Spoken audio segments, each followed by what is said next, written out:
শ্রী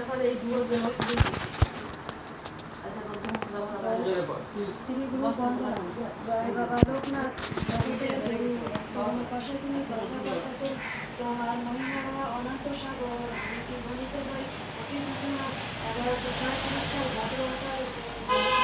মঙ্গলবারের জন্মাষ্টমীতে 24 পরগনা জেলা চৌরাশি চাকলায় লোকেশ্বর লোকনাথ আসিলা ধরায়। গোশাল বংশীতে তুমি জন্ম লভিলে, পাপিতা বিজনে বাবা উদ্ধার করিলে। রামনারায়ণ পিতা মাতা কমলা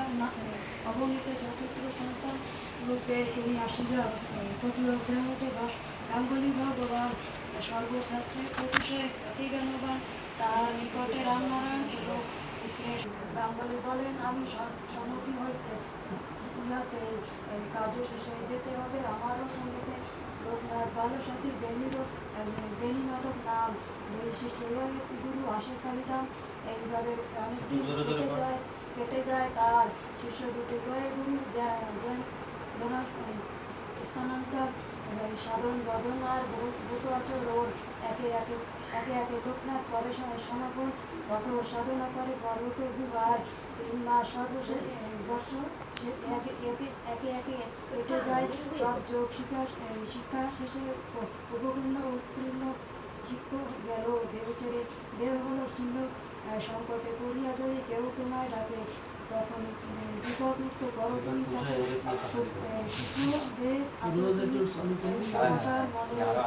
অসংখ্য বাবা তোমার চরণে।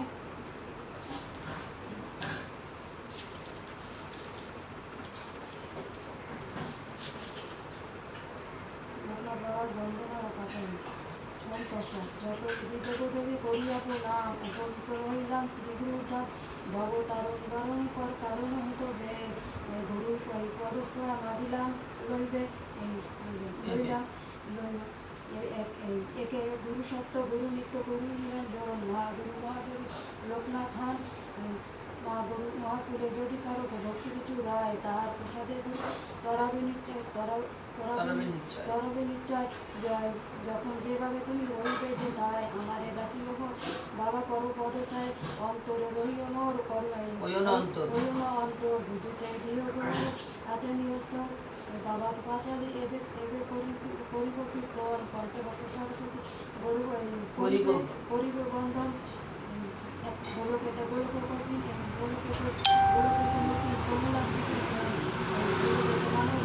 কমলা মানতে স্বামী রামনারায়ণ জাতিতে ব্রাহ্মণ। বসালো পদবী ছিল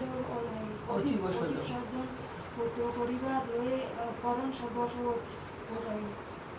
84 চাকলা গ্রাম এই কৃতিত্ব তথায় গুরুস্থান জারিবদ্ধ প্রণাম সেতায়। পুত্রবতী কমলায় শ্রীমতী, ধর্মমাতা লোকনাথ ধর্ম শ্রীমতী। সন্ন্যাসের দীক্ষা দিবে পুত্র একজনের, বস্ত্র পবিত্রতা রক্ষা করিবে সেজনে। 1137 সাল ভাদ্র 18 লোকনাথ জন্ম নিল হয়ে কর্মবশ। ভক্ত জন্মাষ্টমীর দিনে জন্ম লভিলে, কংস ধ্বংসিতে বুঝি পূর্ণ শ্রীকৃষ্ণ আসিল। এই পুত্র দীক্ষা দিতে করিল মনন, সেই মতে মাতা তারে করিলেন রক্ষণ। 11 বর্ষ যবে পরিপূর্ণ হইল, উপনয়নের তরে আয়োজন হইল। সর্বশাস্ত্র বই বিরসদ মহাজ্ঞানী জন, ভগবান গাঙ্গুলি নামে পরিচিত হন। উপনয়নের লাগি কইল আগমন, সেই শুভ দিনে শুভ কাজ কইল সমাপন। তব অন্তে ভগবান কইল নিরূপণ, সন্ন্যাসের দীক্ষাদান করিল বেগের সহিতে। 3 জনে বাড়ি রইল যাবে সন্ন্যাসীতে। নাক কাঁদিল মা জননী সচির মতন, ধন্যতা রত্নভক্ত রত্নগর্ভ ধন্য এ জীবন।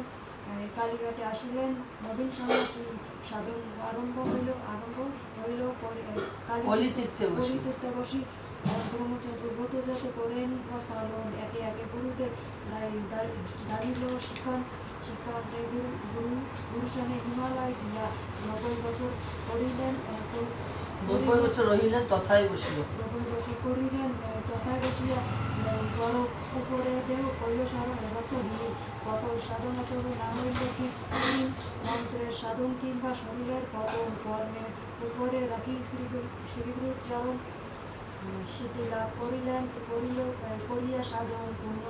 ভারত ব্রহ্মত্র লবে হয়ে এক মন তিনজন এককালে বয়ে করিতেছে সাধক লোকনাথ সিদ্ধ হয়ে বাকি দুজন লোকনাথ প্রতি দুঃখে গায়ে গুরুদেব কন আমারে করিলে পার নিজে সিদ্ধ মান কত কষ্ট আমাদের পালন করিয়া গুরুর প্রেমের শিক্ষা দিল আদরিয়া ভগবান বলেন পুত্র না করল দেহবার মন্ত্রণায় করিও চালনা কর্মভাগ্য সিদ্ধি লাভ করিলে জনতে আমার চাহিদা নিবে সে পথে চালিয়ে না আমারে চালাইয়ে নিবে সে পথে চালিয়ে নিবে সে পথের মতো স্ত্রীমতি পরজন্মে তুমি মোর গুরুভাবে জানিয়েছি শিষ্যের করিবে পার যে মতে আপনি গুরুর প্রসাদে শিষ্য আর পাইবে উদ্ধার কতবার পঠিলেন আর তেজি রঙাসন তিনজনে আসিলেন কাশিতে সিদ্ধি মহাপুরুষ একে মাটি মিলিল তথায় হিতলাল বিষ্ণু নামে ছিল জানা যায় হিতলাল খ্যাতি নামে তৈল গোস্বামী তাহার চরণে ভক্ত কয়ে সকলে ফুল আমি তৈল গোস্বামীর হস্তে শিক্ষা শিষ্য সমক্রিয়া মণিকণিকার ঘাটে রইলেন বসিয়া যেখানে যে দর্শনে ভগবান দেহ ত্যাগ করে পূর্ণদেহ করে ধরিলেন শিষ্য রূপ ধরি এই জন্মে লোকনাথ গুরু হইল তাহার পরজন্মে যেই রূপ ছিল অঙ্গীকার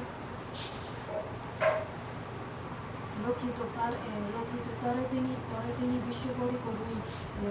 জীবের উদ্ধার লাগে রক্ত শূন্য ভূমি 133 বছর বয়স যখন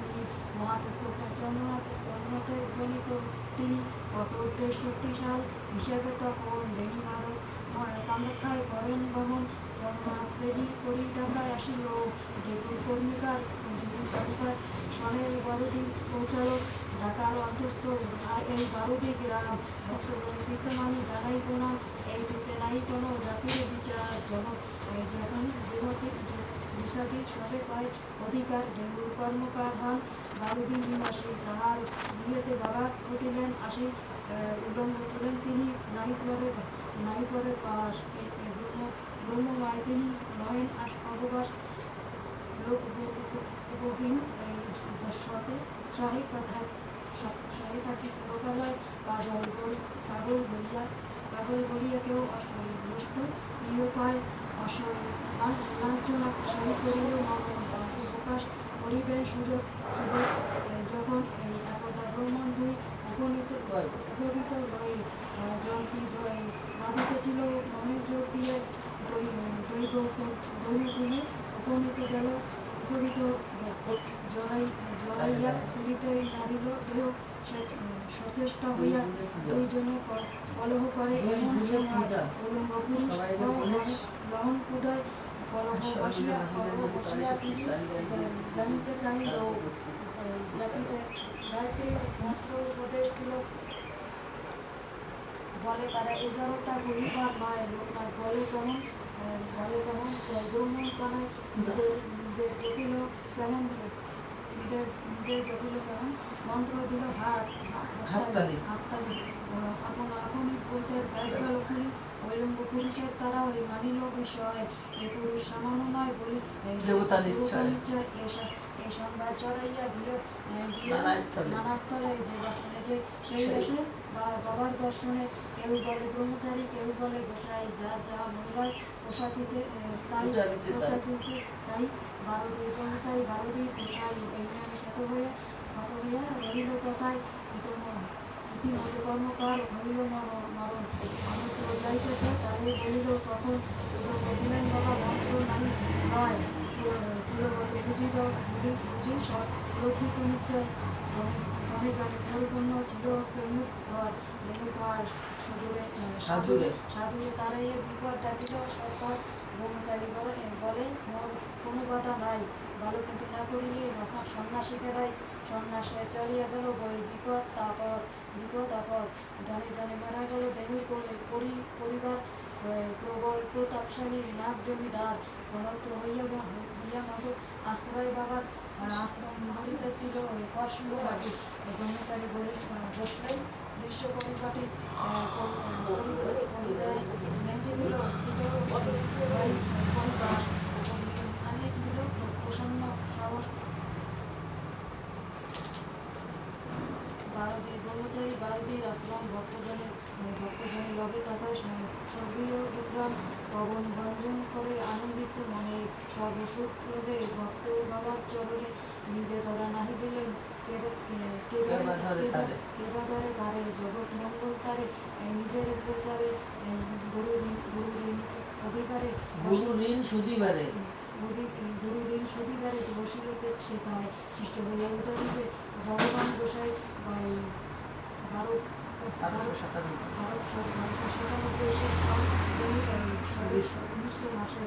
1900 জ্যৈষ্ঠতে প্রথম বিজয় আসে লোকনাথ সকাশে ঘরের বারান্দায় উঠি গোস্বামী মশাই সকালে বলেন সবাই কি আশ্চর্য হয়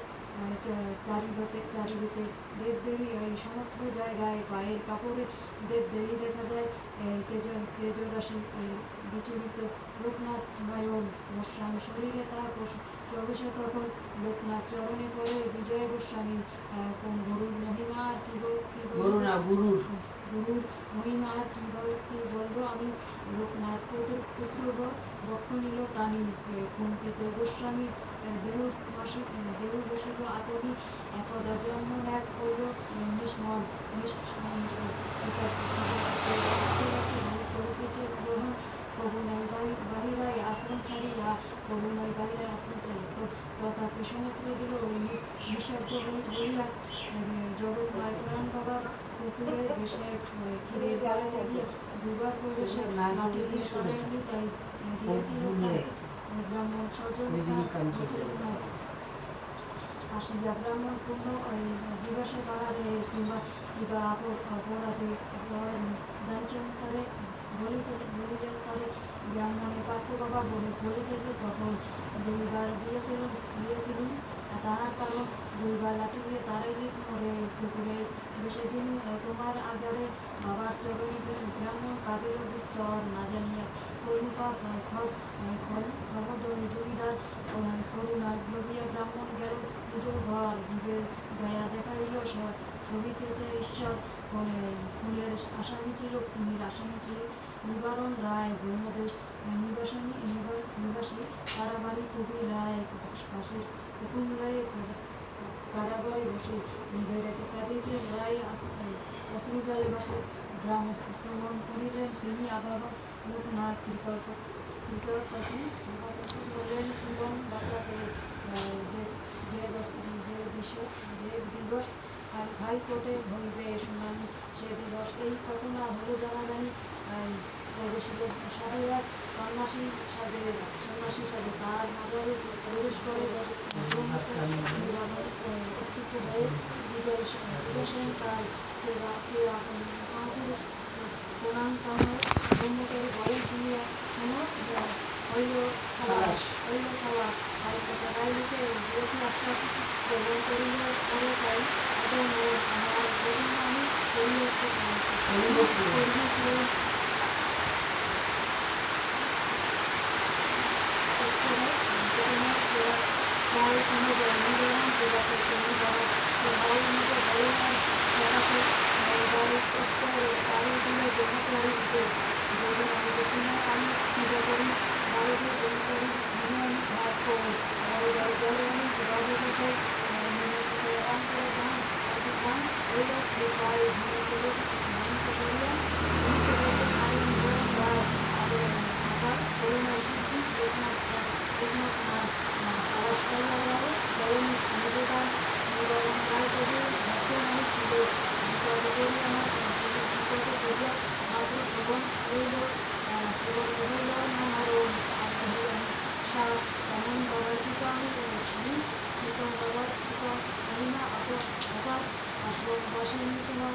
যাবো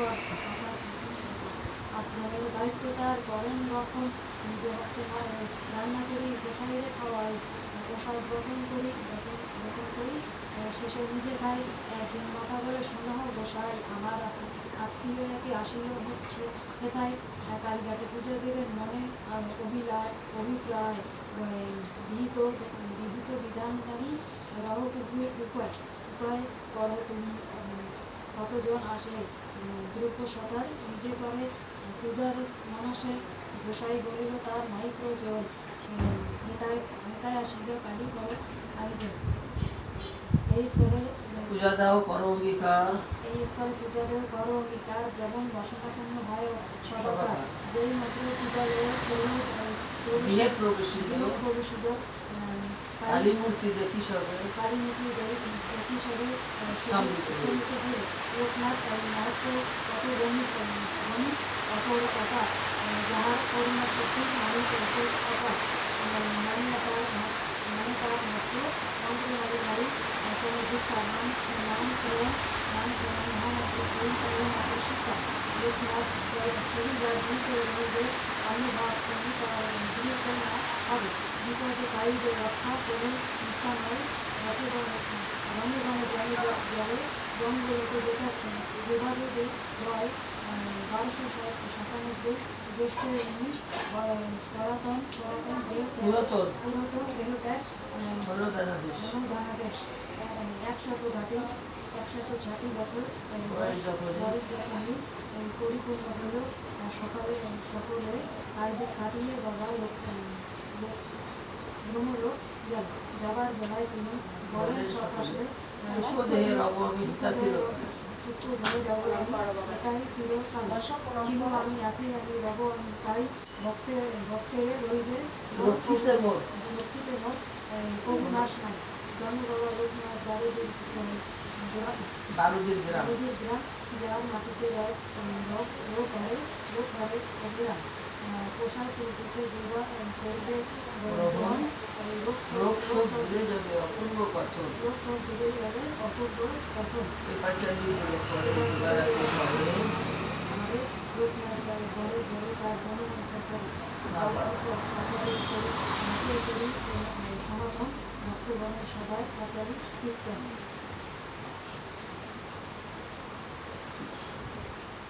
লোকনাথ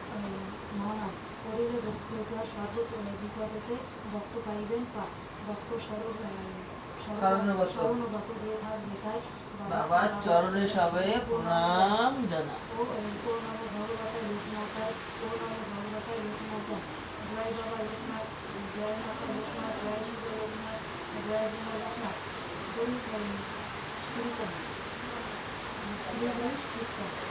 জয়মাত্র ব্রহ্মচারী ব্রত নিষেধিত মহাশাস্ত্র